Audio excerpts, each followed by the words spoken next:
México. Desde hace un tiempo ya no hemos publicado videos sobre extraños sonidos en diferentes partes del mundo, y es que como es normal en internet, luego que salieron algunos videos, muchos comenzaron a crear videos falsos. El siguiente video fue enviado por nuestro amigo Jesús Alejandro Ruiz Cabrera, y nos cuenta que grabó estos extraños sonidos, conocidos como hum o zumbido, el pasado 28 de agosto del 2014, en Tlalnepantla, en el Estado de México. De acuerdo a la información proporcionada por Jesús, el video fue grabado a las 13:33 am, hora local, y el sonido duró aproximadamente 20 minutos. También nos cuenta que el sonido se escuchaba muy fuerte, era constante y sin pausas. Aquí les dejamos el video para que escuchen el sonido que grabó Jesús.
Gracias a Jesús por compartirnos este video, y si alguien más ha escuchado algún sonido extraño o lo escuchó el mismo día, puede dejarnos su comentario en el video.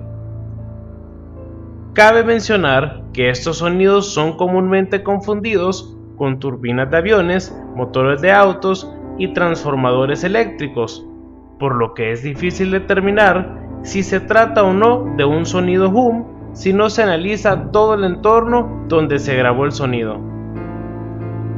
Por ello, desde hace un tiempo, hemos iniciado nuestra investigación para dar las posibles teorías sobre lo que provoca estos sonidos, pero esta es una investigación larga y hasta que tengamos datos más certeros se los haremos saber. Juzguen ustedes mismos.